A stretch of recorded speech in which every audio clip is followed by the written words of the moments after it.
everybody, welcome back to our channel. My name is Lindsay, I'm the fantasy fan. And I'm Danielle, your resident romantic, and we are friends Till the book ends, and today we have another book review coming your way. Yes, and I'm dancing because I'm so excited for it.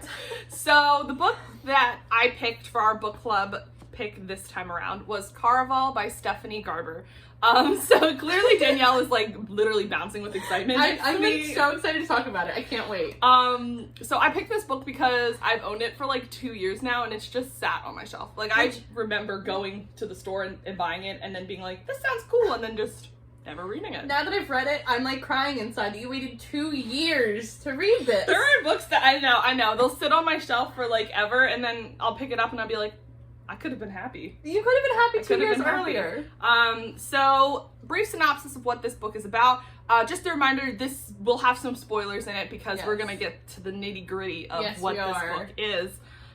So, essentially, we're following this girl named Scarlett, and she has a sister named Donatella, and they kind of live on this island with their abusive father, who is like truly a jackass. He's a jerk. Hated that man. He's the worst. There's this like magical Caraval, I don't even know, thing that happens, run by this dude named Legend. And they, the sister Scarlett, she writes him letters being like, hey, I want to come to your show. Will you come to my island? And he never writes back. This was for like years and years, until one day he writes her back and sends her some tickets to come to his magical Caraval. And it kind of, things expand from there, but essentially her sister gets like kidnapped and there's a pirate who's really not a pirate. I don't know. There's just like a lot of things happening in this book that's kind of hard to explain. But it's very like... Yeah, there's a lot of intricacies going on in magical. there. Yes, It's very magical. It's a lot of layers. Yeah, think Night Circus, but like better. So, Danielle, what was your overall opinion rating of this? I gave it a 4.5 out of 5. I couldn't give it a full 5 out of 5 because when we get to the ending, just something that one of the characters did, I just can't get over. I didn't like the ending either. No, I enjoyed the ending. Oh. I just thought one of the characters involved in the ending was super annoying. Okay, fair. But also, the main characters in the book, Scarlett, she's extremely stubborn, which I can relate to because I'm stubborn as well. But she was so stubborn to being stupid and reckless, and that just didn't vibe well with me, which is why I gave a 4.5 out of 5, which is also a reoccurring theme. I did read the other 2 books in the trilogy. They're all stubborn to their stupidity, and I'm like, I don't know what's wrong with you. So aside from that, I loved it. Blew ahead in this. I was like finishing it 2 days ago, and I was like, did you read it? And she was like, I'm done the whole series. Yeah, and I'm like, done with this now. Wow, okay. So, yeah, aside from those 2 things, I super loved it and gave it a 4.5 out of 5. What did you give it? I gave it a 3.5 out of 5. Okay. What? I had some issues with this book. I was led into this thinking she really enjoyed it. I did like it. I did like it. It was good. I'm going to pick up the sequel. Oh, okay. But it just wasn't great because we'll go into why I didn't like it. But just overall feelings, I felt as if I read the first 25% and I was like, this weird feeling of like nothing has happened and yet so much has happened and nothing has been explained. Right. So it felt like the first 25% was kind of like air, like fluff. I was like, there was no substance, but like so much happened. So it makes no sense. I don't know. And then I felt as if the different plot twists that happened in the book happened without zero foreshadowing, which like maybe if I went back and reread it I'd pick up on like breadcrumbs, but like usually you can tell when an author's like foreshadowing something, like one of the main characters, Julian, he isn't what he says he is from the beginning. My darling. But there was no inclination ever that he was what he was until it happened. But I liked that part. Because it felt like she just threw it in that was like, well, shock value, here's this plot twist, without any sort of like prior... Then I'm sorry, you're not gonna like the second and third book in the trilogy. She does it a lot throughout the series. Yeah, that was like my biggest issue, was I felt as if stuff was happening without any sort of like build up. Like it felt as if she was just kind of like, well, something has to happen here. So I'm just going to throw in something completely random that's going to change the course of the book. And it almost just felt like you got to a point where I was like, yes, I like the characters. I like where this is going. And then all of a sudden she'd be like, skirt. And then the book would turn in a completely different direction. And I was like, okay, well now I don't really like what's happening. And then it would skirt again, and then I was like, okay, I kind of like where this is going. And I don't know. And the ending was horrible, in my opinion. Horrible.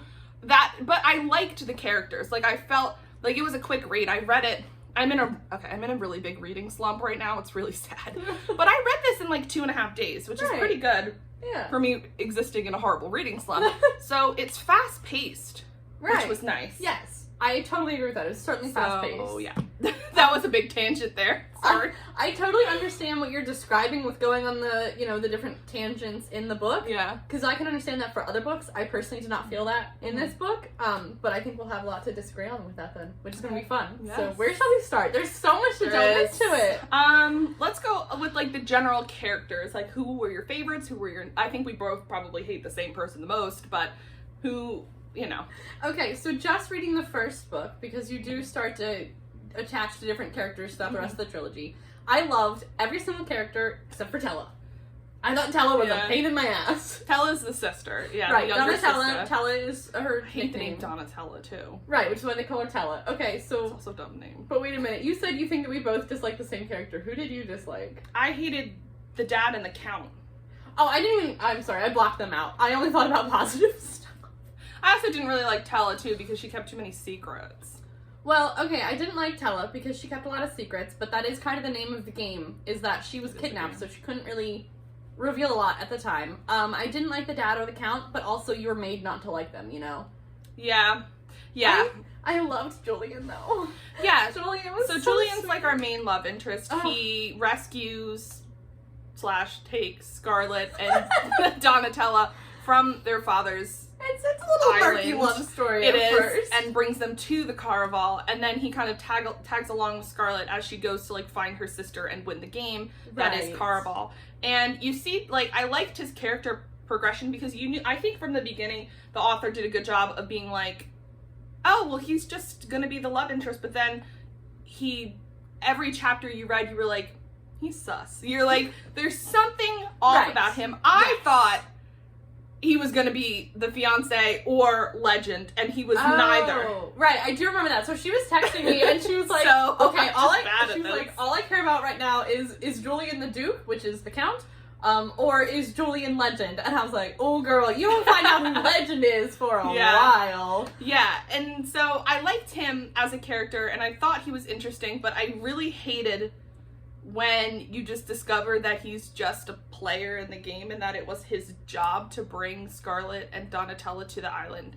It almost, like, and then, of course, the whole thing is Scarlet is like, was our romance real? Or were you just playing the game? And, were you playing me? And he's like, it was real, and then she forgives him because it was stupid. I don't know. I don't know.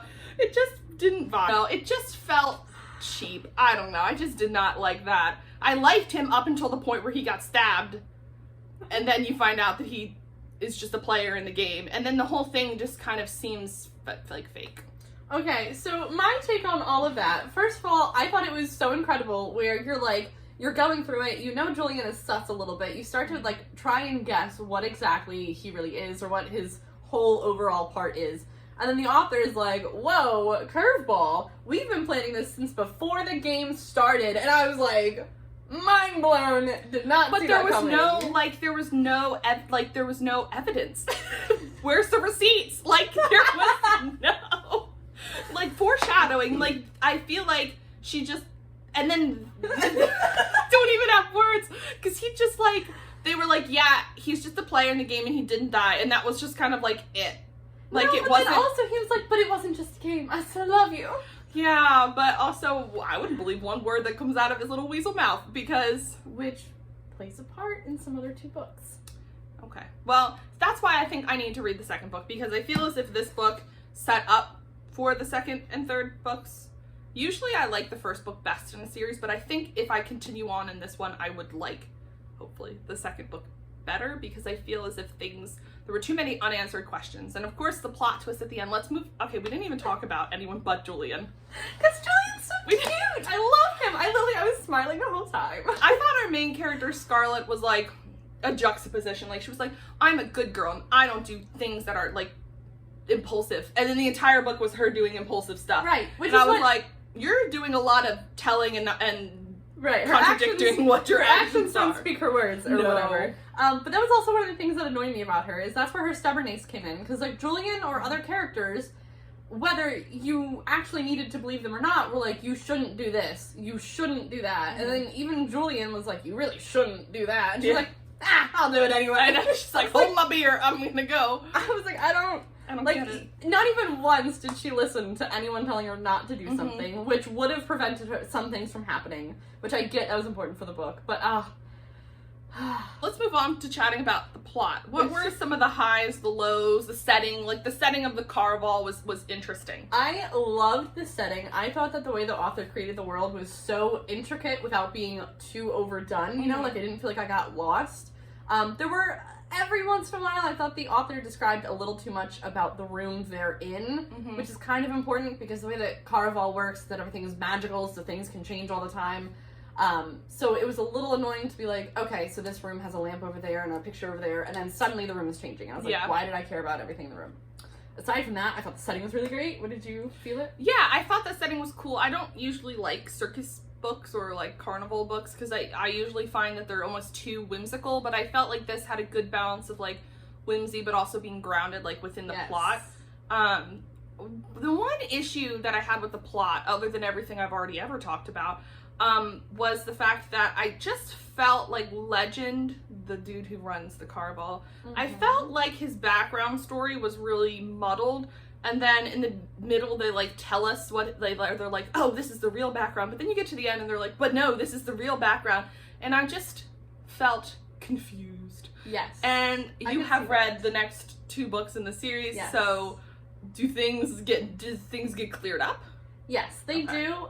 The way that the author writes the entire trilogy is that there are so many layers over everything that you start to peel through things, and it gets a little muddled. You get to the end, and then there's like, you know, part B that is kind of related that you need to unravel. I personally thought the way that she did it was really cool and like really helps to build character growth.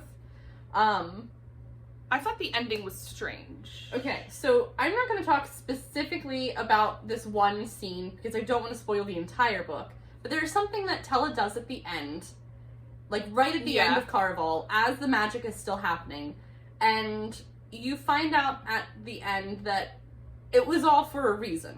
But at the same time, I thought her motives behind it were completely, pardon my French, fucked up. Like, she put Scarlet through so much emotional stress. Yeah. And then she's like, that was pretty terrible. Yeah. Okay, we're fine now. Like, I was and it was almost for like Scarlet to just like prove how much she cared and to like get her out of the situation. It was very selfish. Right. I thought that too, which is why I did not. I had a problem at the end. I also thought that if that was Tella's motives, there could have been another way to go about doing that. Oh yes, absolutely. This was the most dramatic, unnecessary way that it could have been. Her goals could have been accomplished. What are your thinkings about her? About the ending? The ending. I know this is weird. It was just. It felt like things were like resolving, and then literally in the last page, the author throws in another curveball. Right. That I guess is supposed to like be like, ooh, a cliffhanger, you need to read the second book now. But it almost just made me mad because I was like, I hate when authors do that, where it's like they literally within the last like half of the page, like the entire perspective of the book shifts when you're like, okay, well this actually happened because of this. And it's like, I have mixed feelings because that is interesting when you're like, you go through the whole book and then the last page changes your perspective on everything you read. But at the same time, it's also frustrating because you were like, well, this is how it was presented to me the whole time. Right. And now it's not like that.